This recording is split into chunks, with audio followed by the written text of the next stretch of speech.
As doenças da soja estão entre os fatores que mais reduzem a produtividade da cultura e contribuem para o aumento dos custos de produção. Na safra 2019-2020 em Mato Grosso, surgiu uma anomalia nas principais regiões produtoras de soja que deixou técnicos e produtores em estado de alerta com o abortamento de sementes e o apodrecimento de vagens. Para surpresa de todos, nesta safra 2020-21, o problema está presente nas lavouras, porém com mais intensidade. Nesta semana, nossa equipe acompanhou o trabalho da professora e pesquisadora doutora Solange Bonaldo no laboratório da UFMT, que vem identificando as possíveis causas do apodrecimento.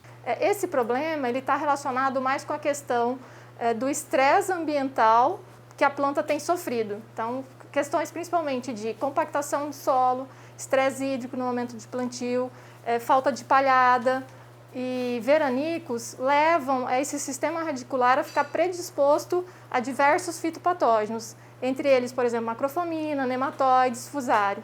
O que acontece então quando a planta chega em R5, que é a fase que ela está ali no enchimento de grãos, né, ela vai sofrer a transpiração em função do calor que a gente vive hoje, e essa planta vai precisar buscar água.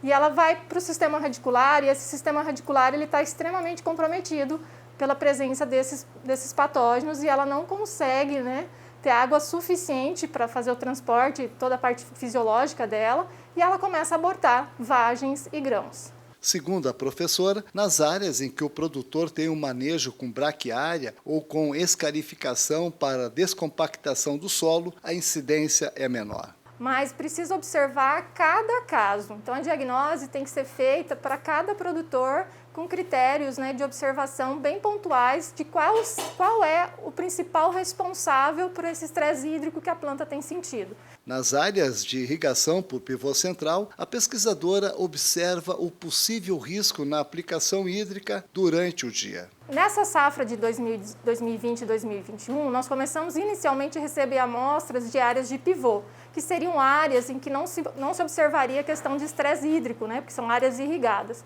O que pode estar acontecendo nessas áreas? O produtor está usando o sistema de irrigação durante o dia, em altas temperaturas, então nós temos um monitoramento de temperatura dos solos chegando a mais de 52, 53 graus em algumas épocas aí de outubro de 2020, e essas raízes elas podem ter sofrido um dano em função de terem sido irrigadas em um momento muito quente do dia.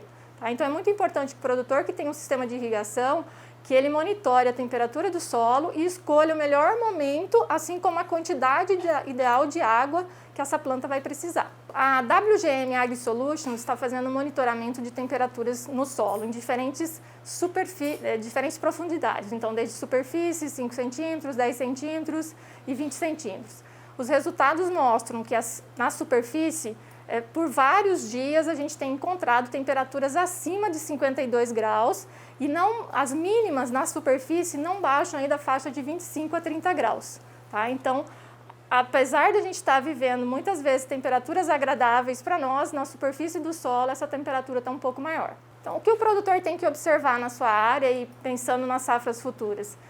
Um bom manejo do solo, então avaliar se está compactada, fazer processo de descompactação, pensar em condicionadores de solo, pensar em questão de microbiota, porque esse calor também vai desfavorecer a microbiota do solo, então promover uma maior microbiota, talvez através de rotação de culturas, planejar a implantação da cultura no momento mais adequado, pensando aí em questões de estresse hídrico, né? A gente sabe que para a segunda safra, eu como filha de produtor sei muito bem a importância da segunda safra para o produtor, mas ele tem que avaliar esse risco, se ele vai correr o risco de implantar em condições de estresse hídrico e sofrer perdas futuras na cultura da soja, ou se ele vai estender um pouquinho mais essa data de plantio, né?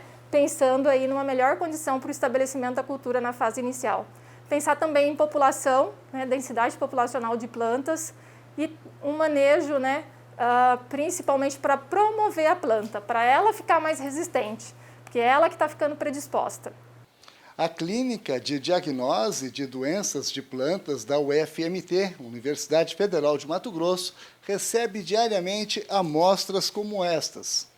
Então, o que nós fazemos no laboratório quando recebemos a amostra do produtor? Nós olhamos a planta toda, né? Então nós separamos a planta em raiz, terço médio, terço inferior, superior, fazemos a parte de observação na lupa, depois fazemos a observação de crescimento de micro-organismos diretamente já nessa planta e também fazemos o isolamento desses micro-organismos.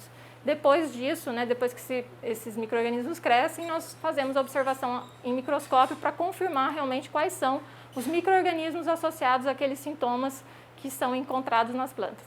Nós temos encontrado bastante macrofamina, que é um fitopatógeno já que está mais associado à condição de planta predisposta, então planta sobre estresse, né, planta que foi exposta a um estresse, principalmente estresse hídrico, né, e também Fusarium, Coletótricum, alguns nematóides, né, que são fitopatógenos comuns, inclusive, na nossa região.